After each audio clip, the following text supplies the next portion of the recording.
Bienvenidos a nuestro estudio bíblico. Vamos a orar para que el Señor bendiga su palabra, nos bendiga con ella, que su voluntad sea hecha.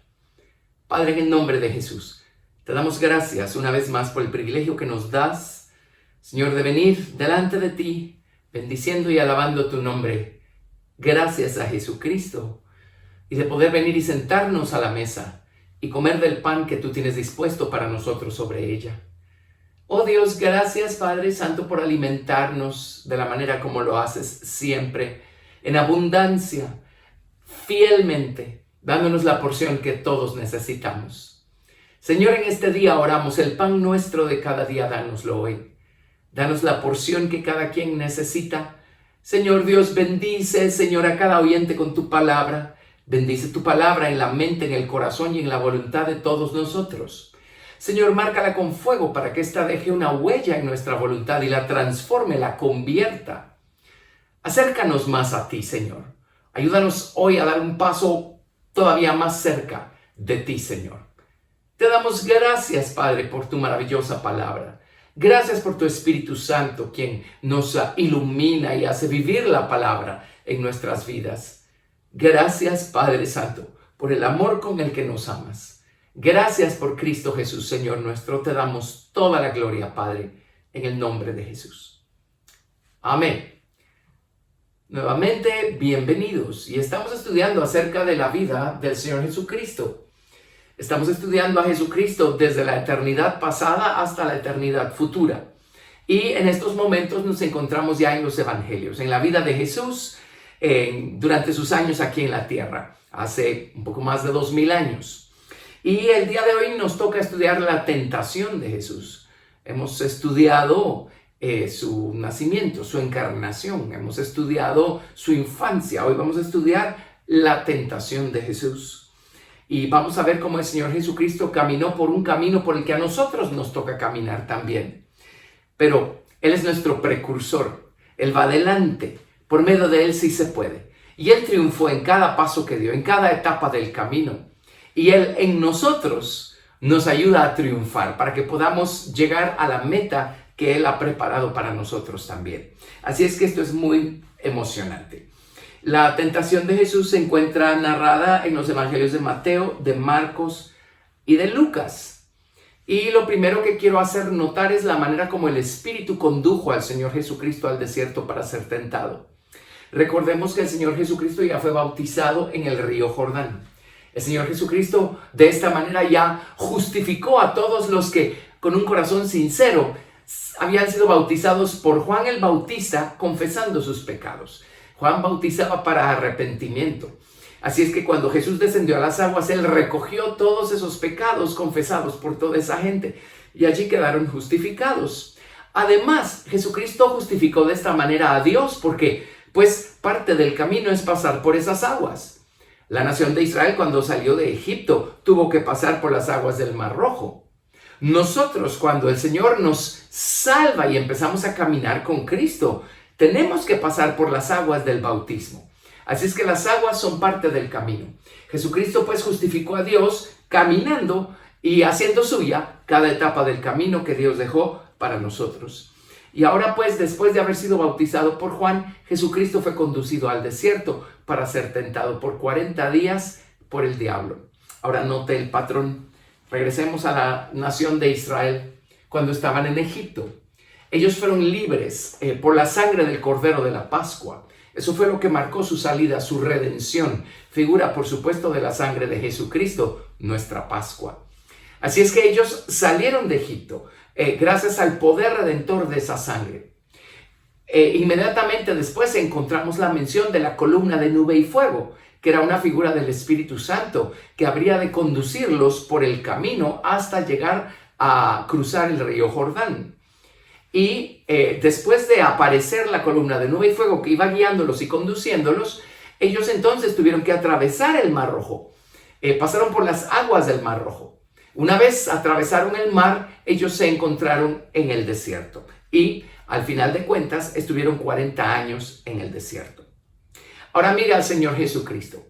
El Señor Jesucristo, pues, Él es la sangre redentora, Él es el Redentor, pues allí no tenemos nada que discutir.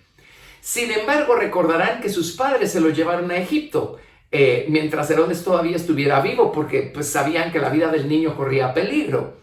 Cuando regresaron de Egipto a la tierra de Israel, dice la Biblia que esto ocurrió para que se cumpliera lo dicho por el profeta que dijo: de Egipto hice subir a mi hijo. Así es que Jesús también salió de Egipto.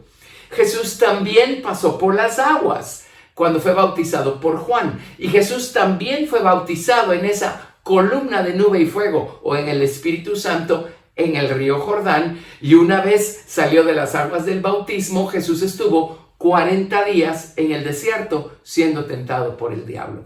Ven, es el mismo patrón. Camino solo hay uno. Pero qué maravilloso es saber que Jesucristo vino a recorrerlo por nosotros, para luego venir a nuestro corazón y ayudarnos Él a nosotros a recorrer ese camino.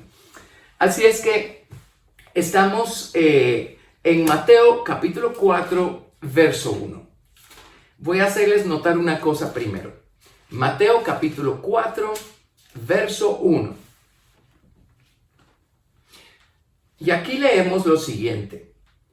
Entonces Jesús fue llevado por el Espíritu al desierto para ser tentado por el diablo. Fue llevado. Muy bien. Esta palabra llevado en los Nuevos Testamentos hebreos es una palabra que significa elevar o levantar. Él fue elevado o levantado por el Espíritu hacia el desierto. Ahora, por favor, vámonos a Marcos. Libro de Marcos. Marcos capítulo 1, verso 12. Y en Marcos 1:12 se nos dice: y luego el Espíritu le impulsó al desierto. En los Nuevos Testamentos hebreos, aquí se utiliza una palabra diferente a la de Mateo. Aquí se utiliza la palabra yatzá, que significa ir o traer fuera. Así es que por un lado el Espíritu Santo lo elevó, por así decirlo.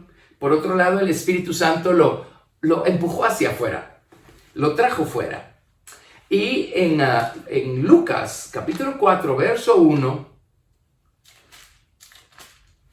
Lucas capítulo 4, verso 1, leemos lo siguiente. Jesús, lleno del Espíritu Santo, volvió del Jordán y fue llevado por el Espíritu al desierto. Este llevado es diferente al llevado del libro de Mateo. Este llevado es otra palabra hebrea, nahag, y aquí significa impulsar hacia adelante, casi como empujar, ¿verdad?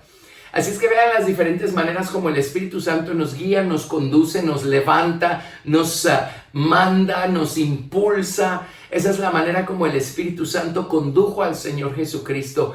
Miren qué hermosa la unión entre Jesús, el hombre, y el Espíritu Santo, quien lo estaba conduciendo. Así es que estas tres maneras vemos nosotros que tiene el Espíritu Santo de conducirnos, son las maneras como el Espíritu condujo a Jesús. ¿Por qué estoy enfatizando esto? Porque muchas veces nosotros mismos nos encontramos en un desierto espiritual, en un lugar seco, en un lugar sin vida. Bueno, también hay desiertos de otro tipo. También hay desiertos de vida sin control, pastizales en donde la vida crece sin ningún control y hay toda clase de animales y peligros y cosas. Hay diferentes clases de desiertos, pero básicamente es un lugar solitario. Es un lugar donde vamos a ser probados. Es un lugar donde nuestro corazón va a ser probado. Un lugar donde temporalmente no sentimos a Dios, no vemos a Dios. Y es el lugar en donde el tentador va a estar para decirnos allí muchas cosas, buscando sacarnos del camino, buscando hacer que nos rebelemos a la soberanía de Dios. Así es que cuando estamos en un desierto, créanme, es Dios por medio de su Espíritu Santo el que nos lleva a esos lugares. En el camino vamos a hablar un poco del valle. El valle no es lo mismo que el desierto en un lado de la balanza. Y en el otro lado de la balanza sí lo es, porque también es un lugar donde somos probados. Nada más que la diferencia entre el valle y el desierto es que el valle es más profundo. El valle es más doloroso. Cuando estamos en los valles de sombra de muerte, Dios se mete más adentro, más al fondo de nuestra voluntad. Y el proceso es un poquito más complicado, un poco más doloroso, pero en esencia es el mismo principio. Dios, por medio de su Espíritu, conoce el momento en el que necesitamos ser conducidos a estos lugares secos, a estos lugares de prueba, estos lugares oscuros, estos lugares en donde los sentimientos nos van a fallar, porque no vamos a sentir a Dios por ningún lado. Estos lugares que Dios ha diseñado para hablarnos al corazón, con varios propósitos, y los vamos a ver. Ahora, así como nosotros somos conducidos a los desiertos espirituales a lo largo de la vida, Jesús fue conducido al desierto también. Bueno, entre Israel, entre Egipto, donde Dios les dio la promesa, y la tierra de Canaán, que es la tierra prometida, había un desierto, un grande, un largo desierto. Así es que el desierto es necesario. No escuche la voz del enemigo la próxima vez que lo acuse, que lo condene por el hecho de estar usted en un desierto. Es Dios quien nos lleva a esos lugares y vamos a ver el propósito de Dios para todo eso. Ahora, en nuestro caso, Dios está buscando perfeccionar algo en nosotros. En nuestro caso, Dios está buscando librarnos de algo más de nosotros mismos, de nuestra carne, de nuestra mentalidad carnal, nuestras actitudes carnales. Esa es la razón de los desiertos o de los valles.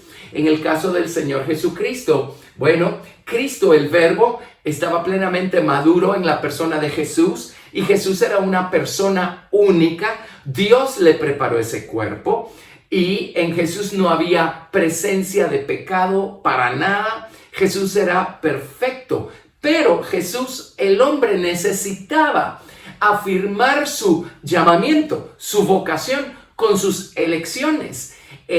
Jesús tenía una lealtad y un amor al Padre maravillosos.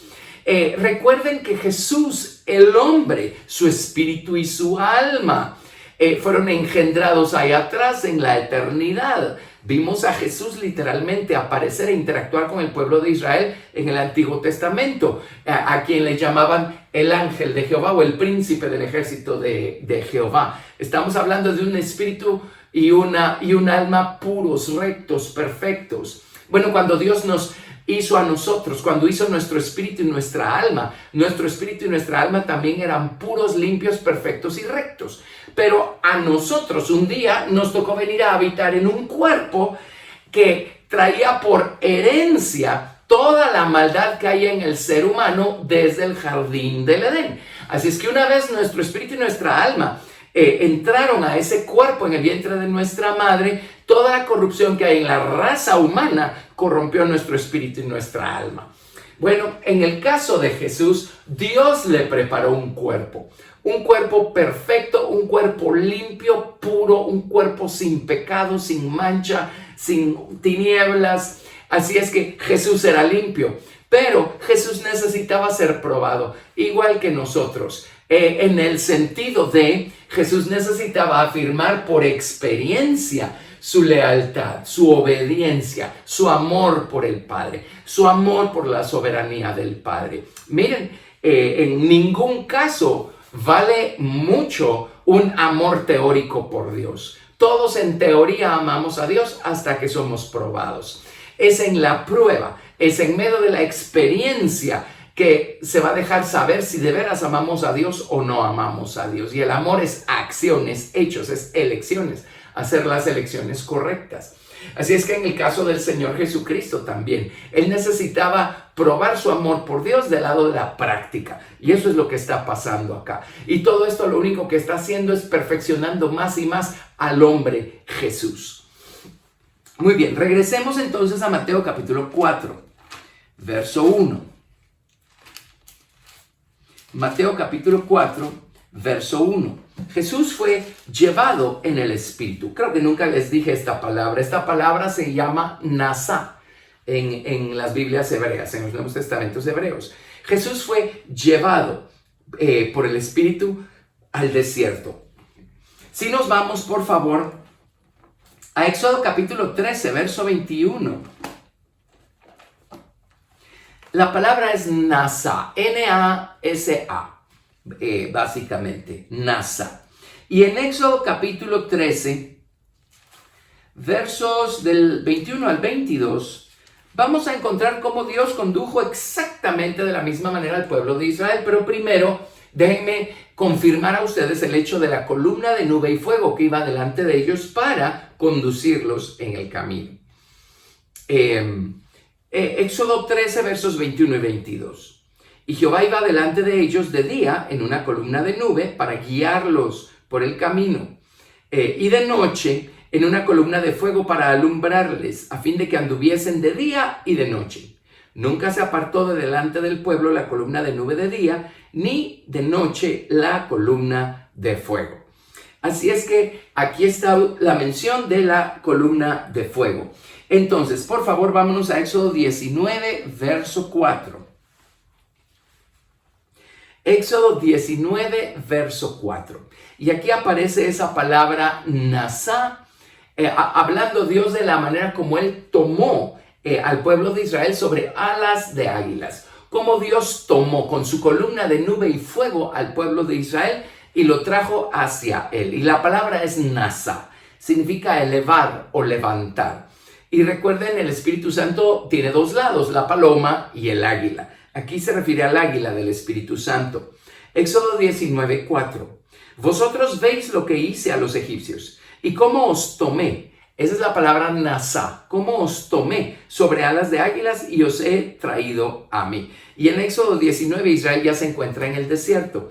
Así es que vean, de la misma manera como Dios levantó, elevó, nasá, llevó al pueblo de Israel al desierto, de la misma manera Dios llevó a Jesús al desierto. Y es la misma manera como Dios nos lleva a nosotros, por medio de su Espíritu Santo, a estas experiencias de desierto. Bueno, hay varias citas que prueban más esto, pero vámonos ahora a Marcos. Se recuerdan que en Marcos 1:12 la palabra es yatzá. Yatzá.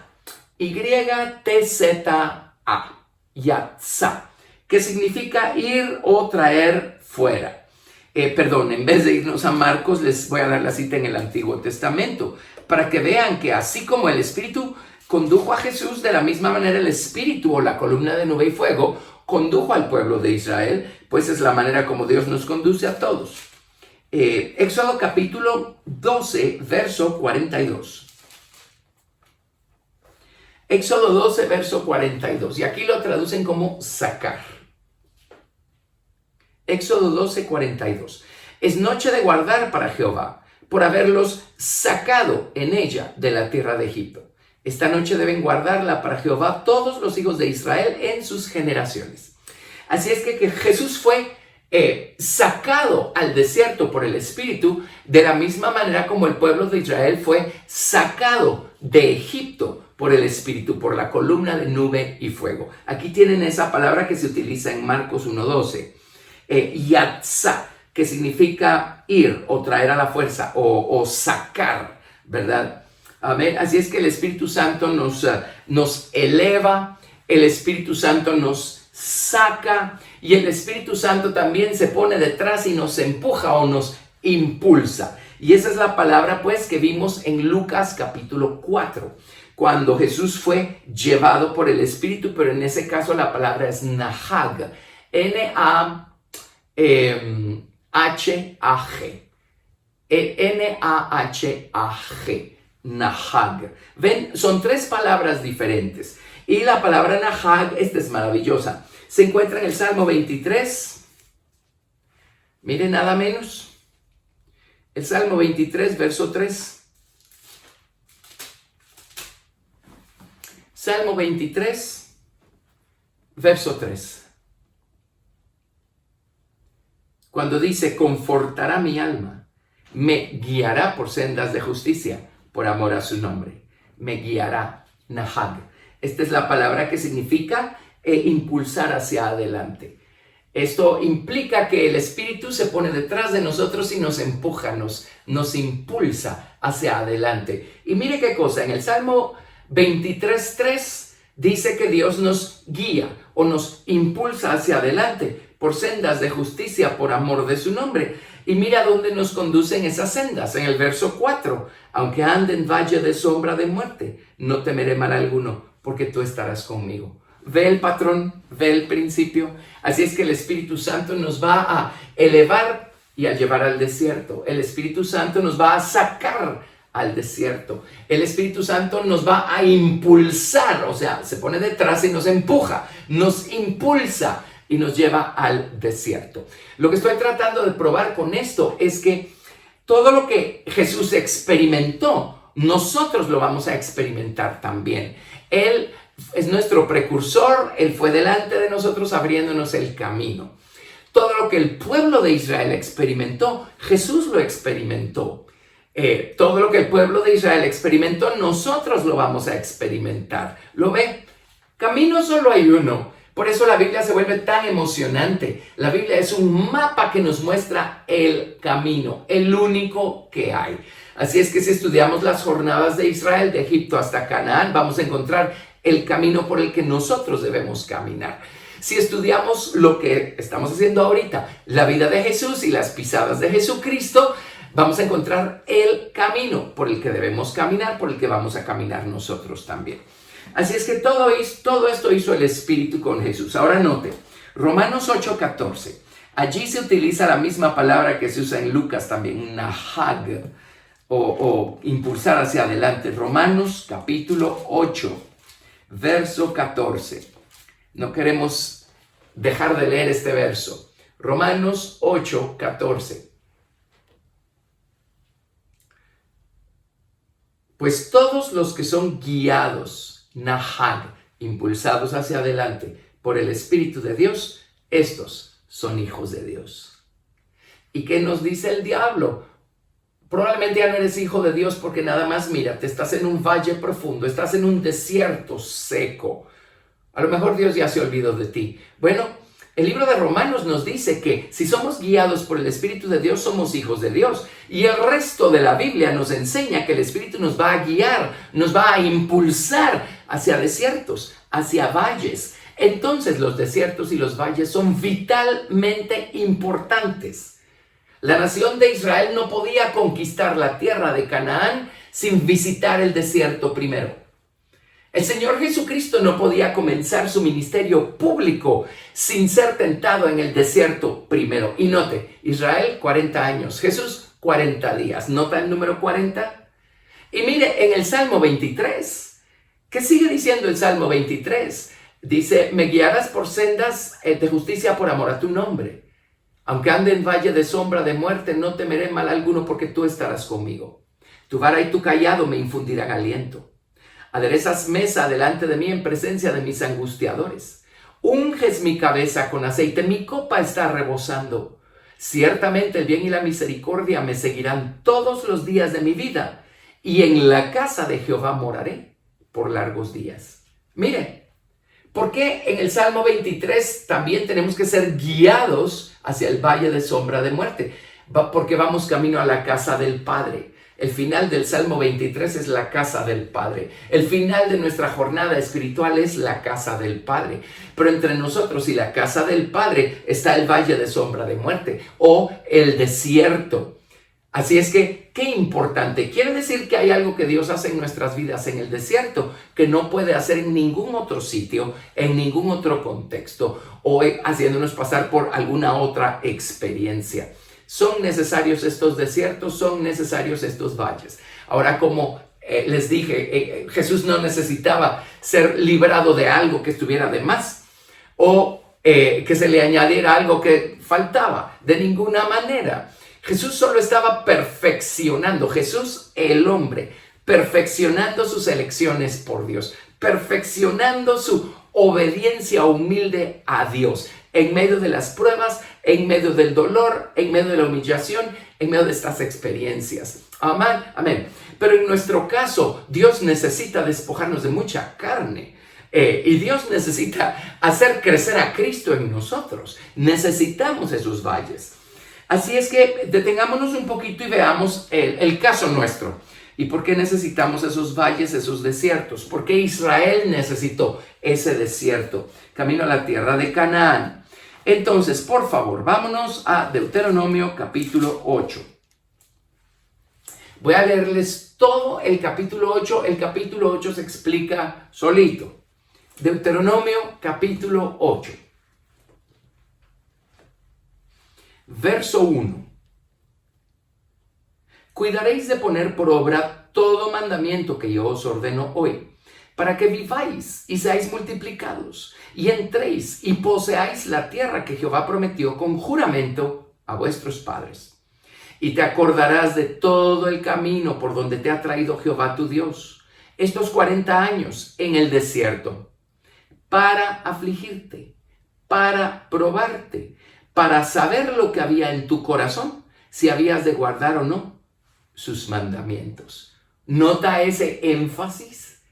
Dios llevó a Israel al desierto para afligirlo, para probarlo. Dice, para saber lo que había en tu corazón, si habías de guardar o no sus mandamientos. Y no hay como los desiertos, no hay como el valle de sombra de muerte para saber lo que hay en nuestro corazón. Para saber cuán profunda es en verdad nuestra sinceridad, cuán profundamente cuando hablamos y decimos que amamos a Dios, cuán profundamente cierto es eso en el fondo de nuestra voluntad cuando estamos siendo afligidos, cuando estamos siendo probados. Cuando todo está bien, muy fácilmente hacemos toda clase de votos para Dios y cómo lo vamos a servir y cómo vamos a serle fieles hasta el final.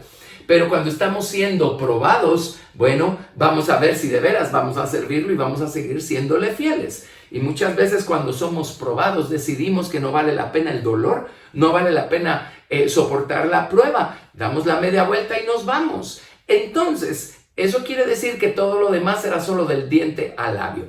No hay como las pruebas, las aflicciones para que salga a la superficie la realidad de nuestro corazón, el estado de nuestro corazón humano. Y todo lo que salga del corazón cuando estemos en el desierto, si amamos al Señor, vamos a traérselo al Señor, vamos a confesárselo, vamos a arrepentirnos y vamos a pedirle al Señor que nos limpie de todo eso. Amén. Así es que es muy enfático esto. Bueno, podríamos leer todo el capítulo. Les dije que iba a leer todo el capítulo, pero creo que tenemos con estos versículos. En un momento vamos a regresar a este capítulo. Ahora vámonos por favor a Hebreos capítulo 12, del 1 al 14. Pero, ¿saben qué? Si quieren, todavía no. Disculpen, regresemos a Deuteronomio 8. Estoy viendo que voy a leerles unos versículos más. En el verso 14 tal vez. Y Dios les está, verso 5, ese es el que quiero. Reconoce, Deuteronomio 8, 5. Reconoce a sí mismo en tu corazón que como castiga el hombre a su hijo, así Jehová tu Dios te castiga. Eso es lo que estaba buscando. Así es que Dios llevó a Israel al desierto para afligirlo, para probarlo, para saber lo que había en su corazón. Pero luego en el verso 5 dice, reconoce que como castiga el hombre a su hijo, así Jehová tu Dios te castiga. En el desierto Dios nos castiga también. ¿En qué sentido? Bueno, ¿en qué sentido un padre amoroso castiga a su hijo amado? Para formarlo, para corregirlo, para apartarlo de aquello que le va a hacer daño, para apartarlo de una actitud que está mal. De la misma manera Dios nos castiga. Así es que el desierto es para esto. El valle de sombra de muerte es para esto. Ahora sí, si son tan amables, podemos irnos a Hebreos capítulo 12. Hebreos capítulo 12. Del verso 1 al 14. Hebreos 12, del 1 al 14.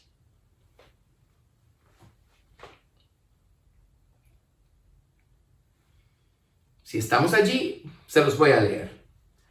Por tanto, nosotros también, teniendo en derredor nuestro tan grande nube de testigos, despojémonos de todo peso y del pecado que nos asedia, y corramos con paciencia la carrera que tenemos por delante.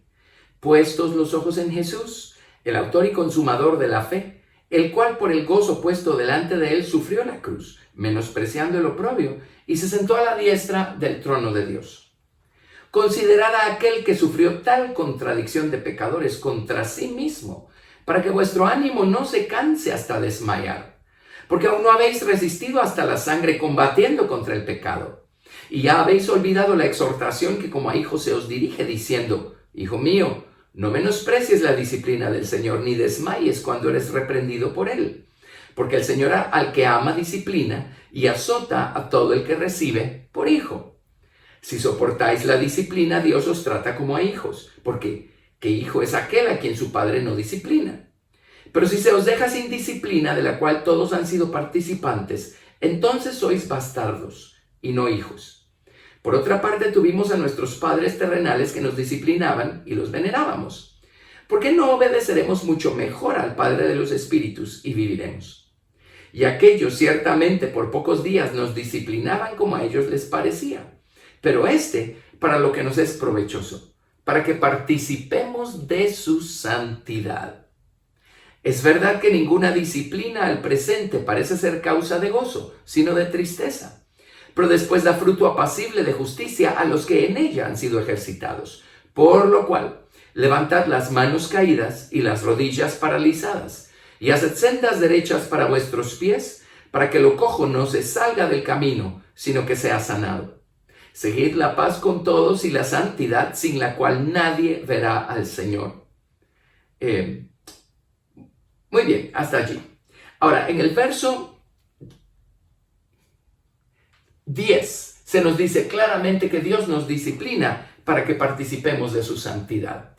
En el libro de Deuteronomio capítulo 8, Dios nos prueba, nos aflige, nos lleva al desierto. El Espíritu nos lleva al desierto para saber qué hay en nuestro corazón. Y acá en el libro de Hebreos, Dios por medio de su Espíritu nos lleva al desierto, nos lleva a los valles para que participemos de su santidad. Por eso es que necesitamos los desiertos, los valles. Necesitamos ser probados, necesitamos ser afligidos. Necesitamos pasar por esas pruebas. Tentación es prueba, esa es una tentación, es una prueba. Y nosotros necesitamos ser probados, ¿sí? Cuando estamos nosotros estudiando en la escuela o en la universidad, el propósito de los exámenes o de las pruebas es para saber o para medir cuánto hemos aprendido. De la misma manera, estas pruebas morales y espirituales a las que nos vemos sometidos nos ayudan a saber cuán espirituales somos, cuánto hemos aprendido, cuánto hemos crecido o no. Y muchas veces nos creemos más espirituales de lo que realmente somos, más espiritualmente maduros de lo que realmente somos. Y es mucho más lo que sabemos en teoría que lo que tenemos en la práctica. Para eso son los desiertos, para eso son los valles, para que esto salga a luz y nosotros podamos ubicarnos y meternos con Dios y suplicar y clamar y pedirle a Dios que nos transforme, que nos cambie, que nos limpie. Y de esta manera estaremos en el proceso o seguiremos en el proceso de ir siendo perfeccionados. Así es que ve qué importantes son estos desiertos, estos valles. Si nos vamos a Oseas capítulo 2. Oseas capítulo 2. Dios aquí en Oseas tuvo que tratar con el pueblo de Israel. Este es uno de los profetas que ya está hablando acerca de la destrucción de Jerusalén y el cautiverio del pueblo judío. Y Dios está hablando de por qué necesita reprender a su pueblo, por qué necesita castigarlo. Dios aquí menciona el adulterio de su pueblo. Adulterio e idolatría son básicamente lo mismo. La hermana Hicks le llama pecados gemelos. Idolatría es adulterio espiritual, cuando Dios deja de ser el objeto de nuestra esperanza, de nuestra confianza y ponemos nuestra confianza en otras cosas. Pues eso es adulterio espiritual, es el mismo principio que si aquí está el esposo y la esposa y de repente uno es infiel y va y busca algún tipo de unión y algún tipo de felicidad, entre comillas, por otro lado con otra persona extraña. Es lo mismo cuando le damos la espalda a nosotros a Dios y ponemos en otras cosas nuestra confianza y convertimos otras cosas en el objeto de nuestro gozo. Así es que Dios está señalándole a Israel su adulterio, está señalándole a Israel su infidelidad. Pero en Oseas capítulo 2, verso 14 dice: pero he aquí que yo la atraeré y la llevaré al desierto y hablaré a su corazón. Acá hay un juego de palabras en el idioma hebreo. Aquí el desierto se llama Midbar y es uno de esos desiertos de vida sin control. Uno de estos lugares en donde hay pasto y hay monte y hay zacate y hay zarzas y hay animalejos y hay de todo. Es un desierto, un lugar solitario, un lugar de prueba. Pero la palabra desierto, midbar, la raíz etimológica de esa palabra es dabar. Y dabar significa hablar. Y dice, los voy a llevar al desierto, midbar, y les hablaré, dabar, al corazón. Así es que en los desiertos no solamente Dios nos castiga, nos disciplina para que participemos de su santidad. En los desiertos, en los valles, nuestro corazón se ve expuesto, se hace aparente lo que hay en nuestro corazón. Y además en los desiertos Dios nos habla.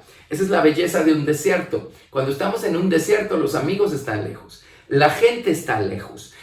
Nadie entiende por lo que estamos pasando y no esperemos que sea así, porque no son ellos los que están teniendo la experiencia, somos nosotros. Nos van a dejar solos en la prueba y así funciona. No se le ocurra enojarse o pelearse con alguien más porque lo dejó solo en el momento de la prueba. De hecho, a las pruebas se va solo.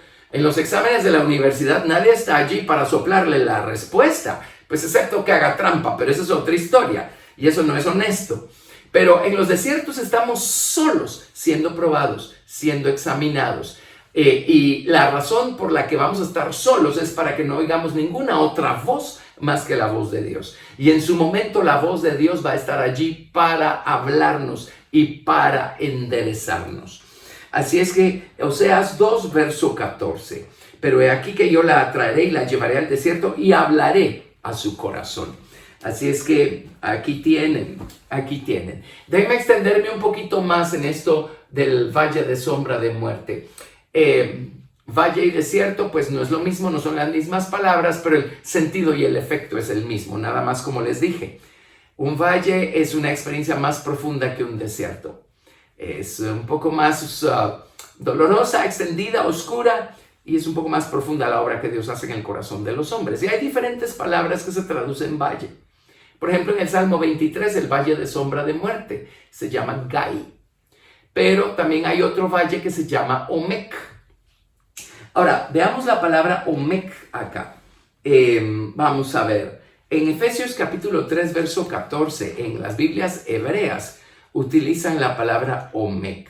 Y solo quiero detenerme un momento en esto.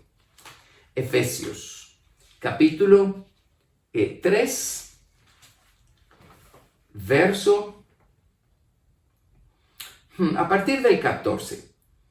La palabra Omec aparece en el verso 18, pero les voy a leer a partir del 14. Efesios 3, del 14 al 19. Efesios 3, del 14 al 19.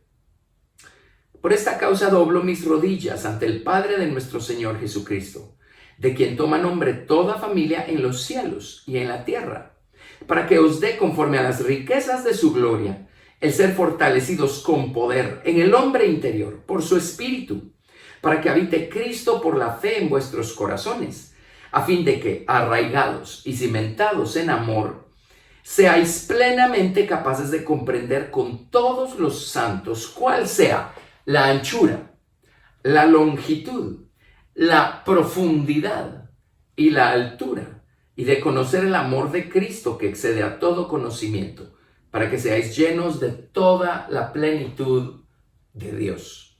Si volvemos al verso 18, la palabra profundidad es la palabra Omec, una palabra que se utiliza también para describir estos valles a los que tenemos que descender de vez en cuando. Omec. ¿Por qué les leí esto? Porque tenemos que entender algo. Dios no nos lleva al desierto o al valle porque dejó de amarnos o porque nos está amando menos. No, Dios nos ama. Él nos ama de tal manera y con un amor tan incondicional que a Él no le importó dónde estábamos y qué estábamos haciendo. Cuando Él fijó sus ojos en nosotros, cuando nos llegó el momento, el Padre nos atrajo al Hijo y fuimos salvos por medio de Jesucristo. Amén. El amor de Dios es incondicional. Note, porque de tal manera amó Dios al mundo que ha dado a su Hijo unigénito, para que todo aquel que en Él cree no se pierda, mas tenga vida eterna. ¿Cuánto nos ama Dios? Pero muchas veces escuchamos las voces engañosas del enemigo que nos dicen, mira, ya Dios no te ama igual, o simplemente ya no te ama, Porque mira, si te amara no estarías pasando por este valle, no estarías pasando por este desierto. ¿No es cierto? El amor de Dios también es valles y desiertos. Así como es montes, montañas, exaltación, placer, gozo. Pero el amor de Dios también es valles de humillación y de prueba. Amén. La palabra profundidad es omek. Entonces, ¿qué son estos desiertos? ¿Qué son estos valles? ¿Por qué el Espíritu Santo nos lleva, nos eleva, nos impulsa y nos lleva a estas experiencias espirituales? Porque es allí donde vamos a experimentar las profundidades del amor de Dios. ¿Qué es el desierto y el valle? Es las profundidades del amor de Dios. Miren qué profundo es el amor de Dios. Y es por amor. Mire, Dios nos amó de tal manera que nos salvó, así como nos encontrábamos. Pero Dios nos ama aún más, como para dejarnos como nos encontró. Ahora necesitamos ser perfeccionados y para eso, como dije al principio, Dios tiene que eliminar un montón de cosas que están de más y añadir cosas que tienen que estar allí y que todavía no están. Así es que Dios tiene que probarnos, Dios tiene que afligirnos, Dios tiene que llevar a situaciones dolorosas porque allí está trabajando. ¿Qué es esto? ¿Qué es este dolor? ¿Qué es esta oscuridad? Sino las profundidades del amor de Dios. ¿Qué son las pruebas? Las profundidades del amor de Dios. ¿Qué son los valles? ¿Qué son los desiertos espirituales? Las profundidades del amor de Dios. Amén.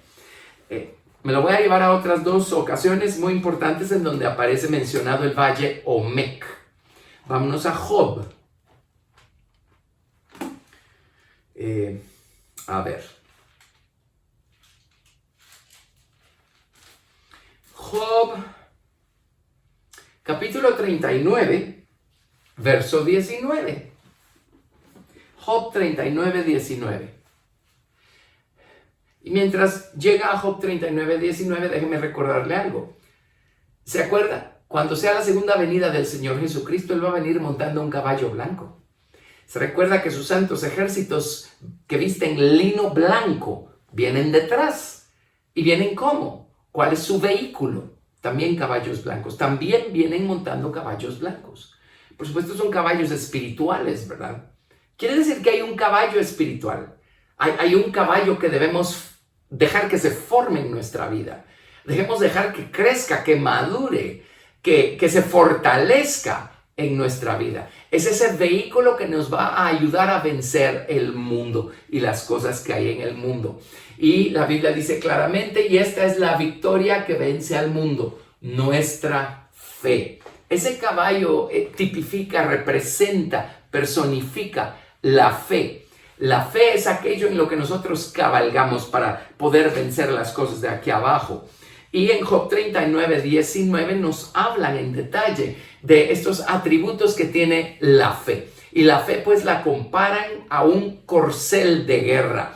Con razón en el Cantar de los Cantares, el amado compara a su amada en el capítulo 1 con una yegua de los carros de Faraón. ¿Se recuerdan? Él la compara con yegua de los carros de Faraón. Está hablando de un corcel de guerra. Está hablando de un animal maravilloso, imponente, fuerte. Eso es lo que representa nuestra fe. Entonces en Job capítulo 39, verso 19 dice: ¿Diste tú al caballo la fuerza? ¿Vestiste tú su cuello de crines ondulantes? ¿Le intimidarás tú como a langosta? El resoplido de su nariz es formidable. Ahora note el verso 21. Escarba la tierra. La palabra tierra aquí es Omek, el valle Omek. Escarba la tierra o escarba el valle. Se alegra en su fuerza, sale al encuentro de las armas. Hace burla del espanto y no teme, ni vuelve el rostro delante de la espada. Contra él suenan la aljaba, el hierro de la lanza y de la jabalina. Y él con ímpetu y furor escarba la tierra, sin importarle el sonido de la trompeta. Antes como que dice entre los clarines, ¡ea! y desde lejos huele la batalla, el grito de los capitanes y el vocerío. Qué descripción más magnífica de la fe, tipificada pues o personificada como un corcel de guerra. Pero nuevamente en el verso 21 dice que escarba la tierra. Escarbar significa curiosear, sondear, explorar. Escarba la tierra, y la palabra tierra es valle, Omec, lo que significa que los valles, los desiertos no intimidan a la fe. Una fe madura no se ve intimidada por los valles, por los desiertos y por cualquiera que sean las voces enemigas y la presencia del enemigo que podamos encontrar cuando estamos en un valle o estamos en un desierto. Al contrario, la fe que nos hace hacer, explorar, sondear, excavar, ver qué tesoros tiene Dios escondidos para nosotros allí, en medio del valle, en medio del desierto. ¿Sí? Muy bien. Habiendo dicho eso, vámonos por favor a Lucas capítulo 7. Y vamos a ver otra ocasión en donde aparece la palabra Omec, el valle Omec. Lucas capítulo 7 del verso 46 al 49.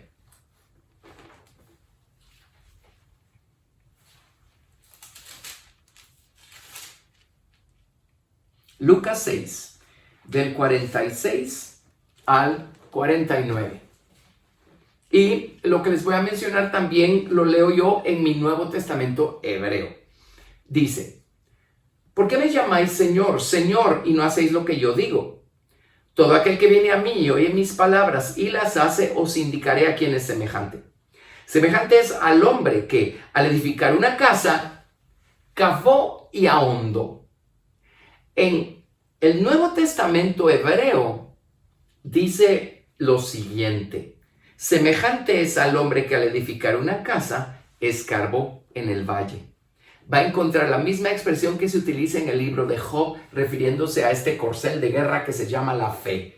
Escarba el valle. ¿Sí? Es la misma expresión acá en Lucas capítulo 6, verso 48, que está traducida como cavó y ahondó o escarbó en el valle. Semejante es al hombre que al edificar una casa cavó y ahondó. Este es el que oye las palabras de Jesús y las hace. Y puso el fundamento sobre la roca. Y cuando vino una inundación, el río dio con ímpetu contra aquella casa, pero no la pudo mover porque estaba fundada sobre la roca. Mas el que oyó y no hizo, semejante es al hombre que edificó su casa sobre tierra, sin fundamento, contra el cual el río dio con ímpetu y luego cayó, y fue grande la ruina de aquella casa. Entonces, aquí otra vez aparece, en las versiones hebreas del Nuevo Testamento, aparece la expresión escarbar la tierra o escarbar en el valle o ahondar en el valle. Entonces, cuando Dios, por medio de su Espíritu, nos eleva, nos lleva, nos impulsa a los desiertos, a los valles, ¿es para qué? Ya lo mencionábamos, para que participemos de su santidad, para que veamos lo que hay en nuestro corazón y se vuelva aparente lo que hay en nuestro corazón. Es para perfeccionar su obra en nosotros. Pero acá en Lucas aprendemos que el propósito de los valles es para hacer todavía más firmes y sólidos nuestros fundamentos en la roca, que es Cristo, la verdad. Y no hay como las pruebas de la vida para afirmar nuestra elección por Cristo. El apóstol Pedro en una de sus epístolas nos dice que afirmemos nuestra vocación y elección. En otras palabras, que con nuestras elecciones afirmemos nuestro llamamiento o vocación. En el fondo del valle o cuando estamos en un desierto, cuando estamos siendo afligidos, atribulados, probados, cuando eso está pasando es porque estamos en un desierto o estamos en un valle. Cuando eso está pasando es porque Dios nos está dando la oportunidad de afirmar con nuestras elecciones nuestra vocación o nuestro llamamiento. No hay como las pruebas para elegir qué queremos ser. No hay como nuestras pruebas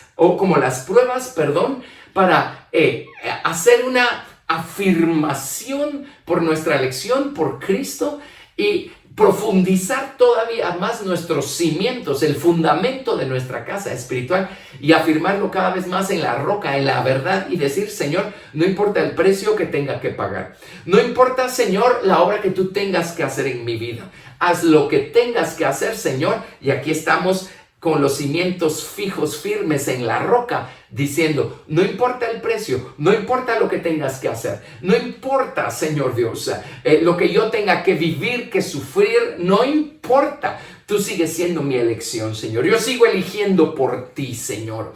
Tú sigues siendo mi Señor, mi amo, mi dueño. Tú sigues siendo el amor de mi corazón y voy a hacerte fiel hasta el final, Señor, aunque esté pagando un precio por eso. Es allí, en el valle, en los desiertos, donde afirmamos nuestra elección por Cristo. Ahora, vayámonos al ejemplo del pueblo de Israel en el desierto. Mire, Dios probó de la misma manera a esos 600,000 hombres, pues sin contar las mujeres y los niños. Y recuerde que de esos 600,000 hombres que salieron a pie de Egipto, solo de esa generación solo entraron 4 a la tierra de Canaán, que fueron Josué y Caleb, y 2 sacerdotes. Estudie a Eleazar y a Fines, es el hijo y el nieto de Aarón. Los va a encontrar mencionados antes de salir de Egipto, lo que significa que nacieron en Egipto, y los va a encontrar mencionados muchas veces cuando los israelitas poseyeron la tierra de Canaán y la tierra fue repartida entre las 12 tribus. Amén.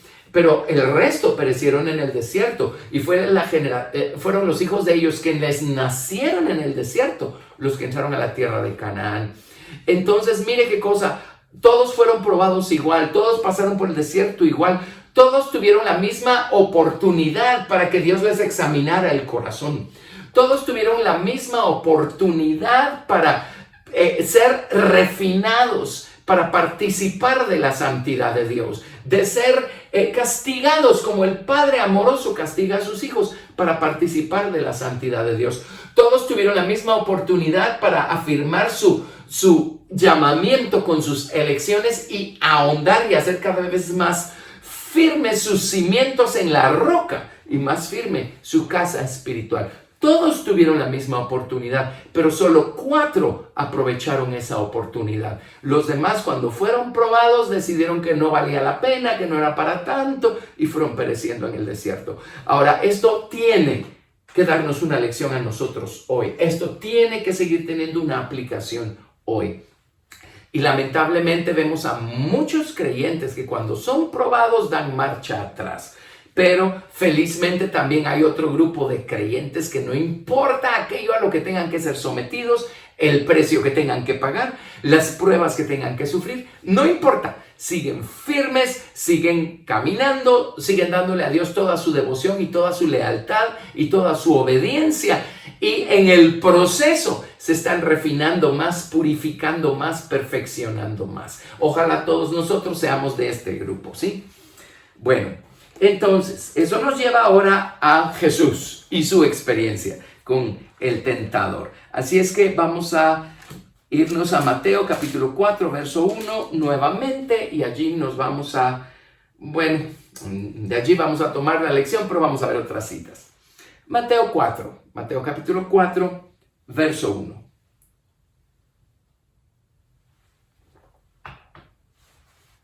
Vamos a leer toda la historia. Mateo 4 del verso 1 al verso 11.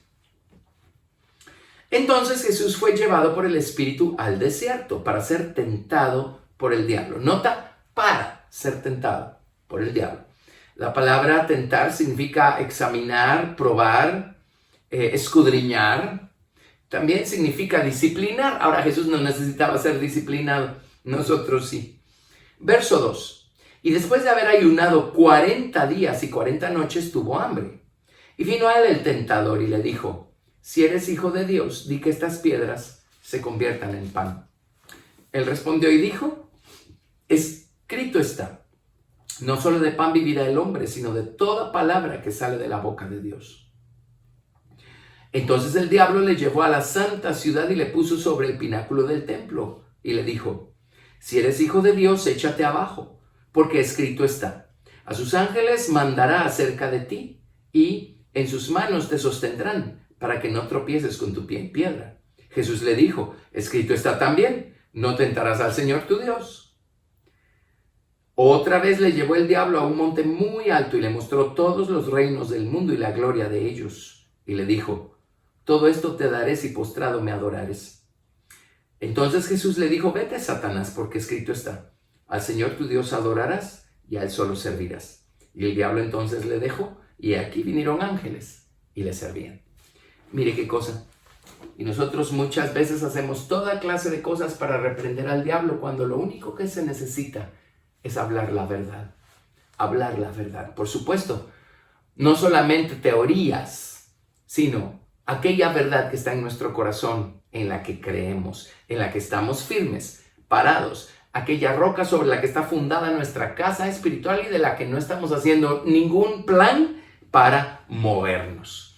Hablar la verdad. Con hablar la verdad tenemos nosotros una espada aguda de 2 filos saliendo de nuestra boca para reprender al enemigo con sus tentaciones, con sus pruebas. Bueno, la primera está en el verso 3, ¿verdad? Vino el tentador y le dijo, si eres el Hijo de Dios. Y note, el diablo lo hizo 2 veces acá. Si eres el Hijo de Dios. Es el mismo truco que utilizó en el jardín del Edén con la mujer. Con que Dios os ha dicho.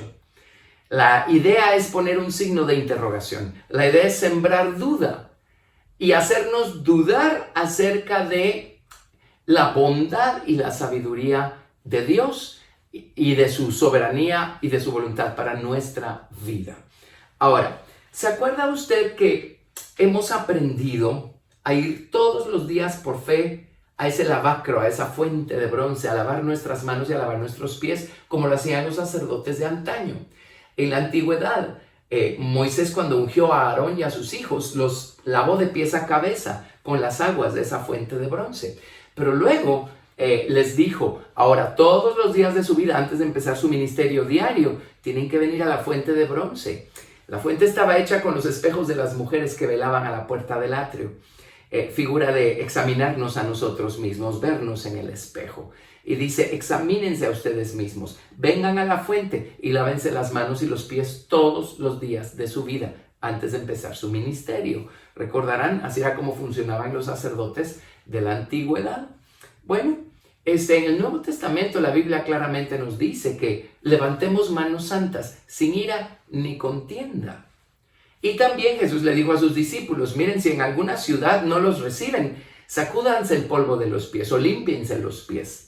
No sea que esa ofensa o ese rechazo produzca en ustedes enojo. Si no se libran ustedes de ese enojo, del enojo que les produjo el rechazo o la ofensa, entonces eso va a estropear su manera de caminar. Y no queremos eso. Así es que ese es el sentido de lavarnos los pies y las manos todos los días, examinarnos y ver si alguien nos ofendió y eso nos enojó y no nos hemos librado no hemos remitido la ofensa, librándonos así del enojo. O las manos tal vez están sucias porque nos enojamos con alguien. Manos santas, limpias de ira y de contienda, dice la Biblia, pero hay otras Biblias que lo traducen diferente. Dice levantando manos santas, sin ira ni duda. En la Biblia King James dice duda. Y cuando nosotros tenemos duda de alguien, de la integridad de alguien, duda maliciosa, duda infundada, cuando no estamos seguros de las intenciones de alguna persona o algo así, eso puede ensuciar nuestras manos también. De acuerdo, tenemos que ser prudentes. Jesucristo mismo no se fiaba de los hombres porque sabía lo que había en sus corazones. Pero es muy diferente hacer eso porque somos sabios a hacer eso porque somos maliciosos. Entonces, esa malicia, esa duda, la podemos trasladar a nuestra relación con Dios también. Y si no dejamos que el Señor nos limpie de esa clase de malicia, también el Señor nos va a llevar a un valle, nos va a llevar a un desierto. E inmediatamente va a estar allí la malicia, ensuciando nuestras manos y haciéndonos dudar de Dios. Si el diablo descubre que nuestras manos están sucias con duda, que en nuestro corazón hay malicia que nos hace dudar de la integridad de Dios, y de la integridad de sus caminos, el diablo se va a aprovechar de esa duda y va a sembrar estos signos de interrogación en nuestra mente y en nuestro corazón. Va a sembrar esta duda y la duda que hay dentro va a responder a la duda que viene de afuera y vamos a terminar dudando de Dios y vamos a darle la espalda a Dios y vamos a salir corriendo en la dirección equivocada. ¿Me explico con esto? Entonces, el diablo vino con duda. Si eres hijo de Dios, le dijo a Jesús, de la manera como fue con duda, tratando de sembrar una duda en el corazón de la mujer en el jardín del Edén. El diablo va a venir de la misma manera a nosotros, ¿verdad? Si en verdad eres hijo de Dios. Nosotros lo somos por redención, por medio de Jesucristo. Pero si todavía tenemos esta malicia, a lo mejor vamos a creerle a sus dudas y entonces vamos a caer en la trampa. Pero en Jesús, por supuesto, no había nada de esto. En Jesús no había nada de esto. Todo lo que había en Jesús era una perfecta unión y una perfecta obediencia a la soberanía de su Padre. Una perfecta unión a Cristo que estaba en él en estatura completa y una perfecta unión y obediencia a la soberanía de su Padre. Así es que la duda no funcionó. Verso 3 otra vez. Mateo 4, verso 3. Y vino a él el tentador y le dijo, si eres hijo de Dios, di que estas piedras se conviertan en pan. En otras palabras, Jesús sabía que la voluntad del Padre era que él ayunara por 40 días y 40 noches. Ya el Padre iba a saber cómo sustentarlo. Y de hecho, más adelante vemos en el verso 11 que Dios mandó ángeles a ministrarlo y a servirlo. Esa era la manera como Dios quería sustentar a su Hijo.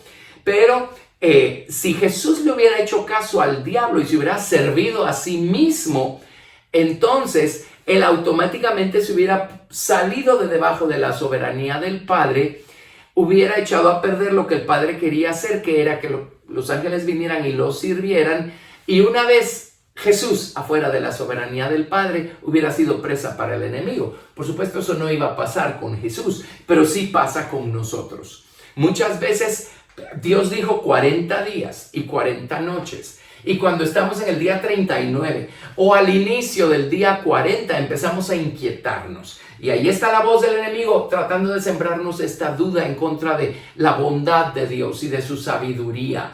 Y empezamos a buscar ver cómo nos redimimos a nosotros mismos porque no vemos que Dios responda, no vemos que Dios intervenga. Bueno, Dios siempre va a llegar a tiempo. Esto es lo mismo que pasó en el monte de Sinaí con el pueblo de Israel. Dios le dijo a Moisés que subiera 40 días y 40 noches al monte. El día 40, Moisés iba a llegar a las 12 menos un minuto de la noche. Pero Dios no va a incumplir su palabra. Bueno, ese día los israelitas se pusieron nerviosos y terminaron haciendo un becerro de oro. De esta manera Dios probó lo que había en sus corazones y sus corazones estaban llenos de idolatría todavía. Sus manos estaban llenas de duda hacia la bondad de Dios todavía. Y salió este ídolo, salió este becerro de oro. Entonces, esta primera tentación fue, mira, yo veo que Dios no te está sirviendo, necesitas pan y no hay pan por ningún lado, así es que sírvete a ti mismo, hazlo tú por tus propios medios, sírvete a ti mismo. Entonces, esa es la tentación. Si ves que nadie te sirve, sírvete a ti mismo. Si ves que Dios todavía no está respondiendo, pues haz algo, o sea, con tus propios medios, busca qué hacer, pero hazlo tú. Esa es la tentación. Tenemos que aprender a esperar en Dios. Bueno, el Señor Jesucristo no tuvo que hacer grandes piruetas espirituales para reprender al diablo en esta primera ocasión. Solo le respondió con la palabra. ¿Y qué creen que citó? Sino Deuteronomio capítulo 8, verso 3. Si son tan amables, dejen un dedo en Mateo 4 y solo leamos Deuteronomio capítulo 8, verso 3. En Deuteronomio 8:3 leemos, y le afligió y le hizo tener hambre. Te afligió, y te hizo tener hambre y te sustentó con maná, comida que no conocías tú ni tus padres la habían conocido, para hacerte saber que no solo de pan vivirá el hombre, mas de todo lo que sale de la boca de Jehová vivirá el hombre. Lo que nos sustenta es la palabra de Dios. Lo que nos sustenta son sus instrucciones, sus preceptos, sus mandamientos. Lo que nos sustenta es lo que Él ha hablado y ha dicho que va a hacer. Amén. Y cuando esperamos en Dios, Dios va a estar allí a tiempo con todo lo que necesitamos para seguir adelante. Así es que Jesús le respondió aquí esta porción de Deuteronomio: no solo de pan vivirá el hombre, sino de toda palabra que sale de la boca de Dios. Y eso fue suficiente para que el diablo dejara de tentarlo de esa manera. Cuando nosotros hablamos la verdad llena nuestra mente, ilumina nuestra mente, nos ubica otra vez, aclara nuestra visión, y eso hace que ya no le prestemos atención al diablo. Bueno, regresando a Mateo capítulo 4, en el verso 5, el diablo vino y lo tentó otra vez. Mateo 4, 5. Entonces el diablo le llevó a la santa ciudad y le puso sobre el pináculo del templo y le dijo: si eres hijo de Dios, échate abajo, porque escrito está: a sus ángeles mandará acerca de ti y en sus manos te sostendrán para que no tropieces con tu pie en piedra. Ahora note, cuando el diablo sabe que esta primera estrategia no funciona, él viene con nuevas estrategias. Y esta vez le citó la palabra de Dios al Señor Jesucristo. Le citó del Salmo 91.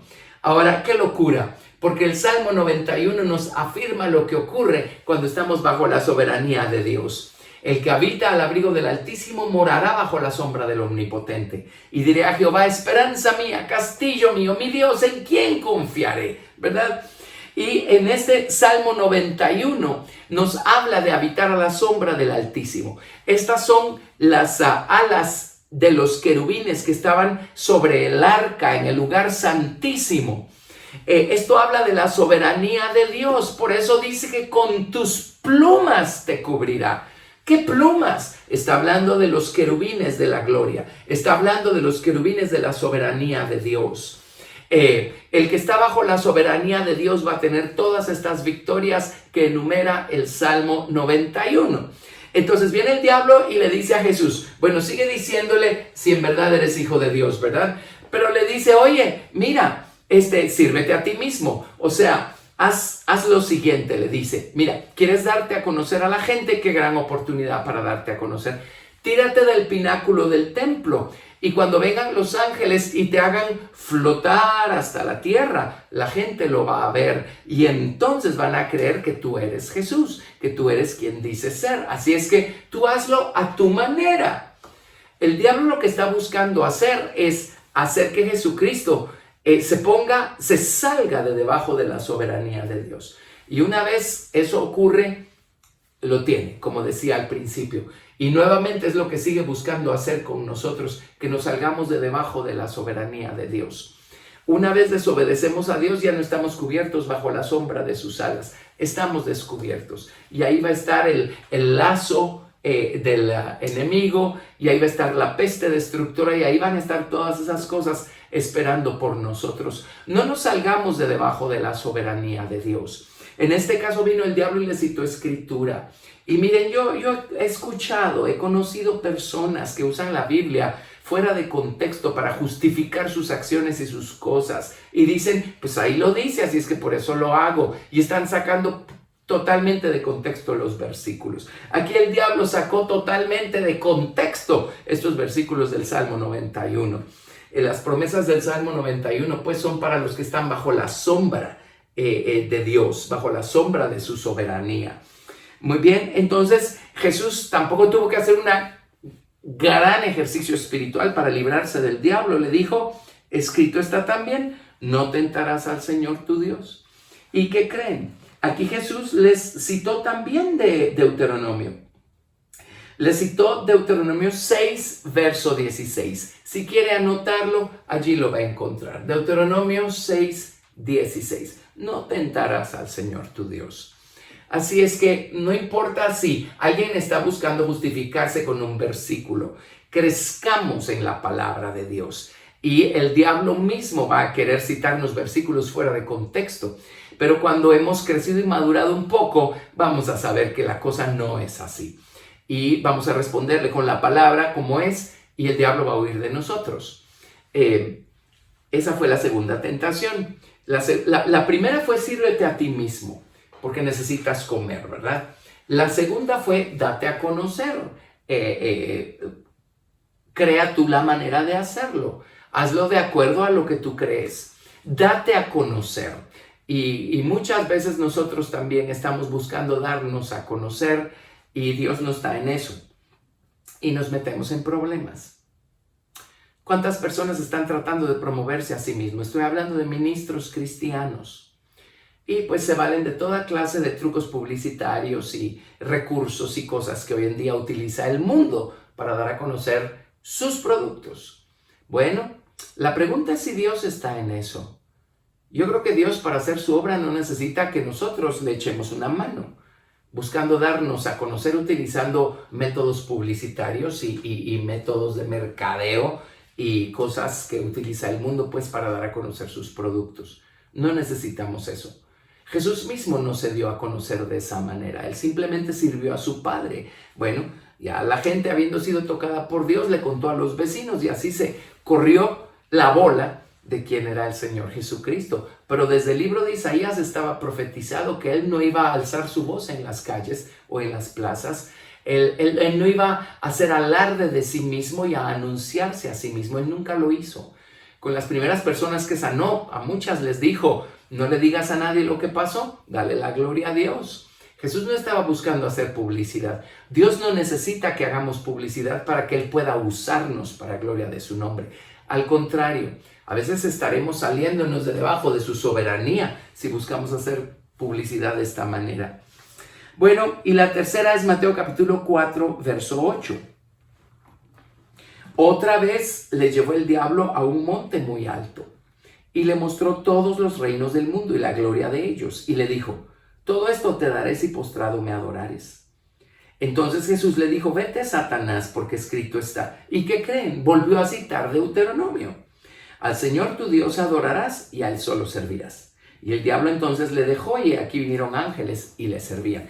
En el Evangelio de Marcos, me parece, o de Lucas, en uno de los dos dice que lo dejó por un tiempo o por una temporada. No crean que lo dejó para siempre.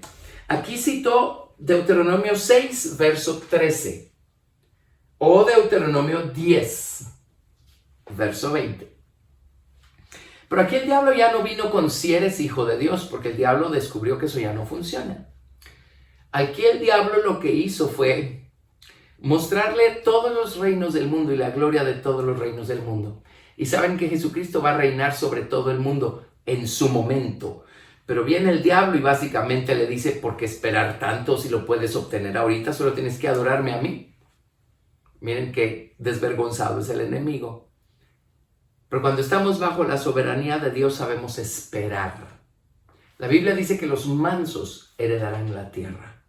Un día vamos a reinar y a gobernar juntamente con Cristo sobre esta tierra. Pero hay un momento para eso.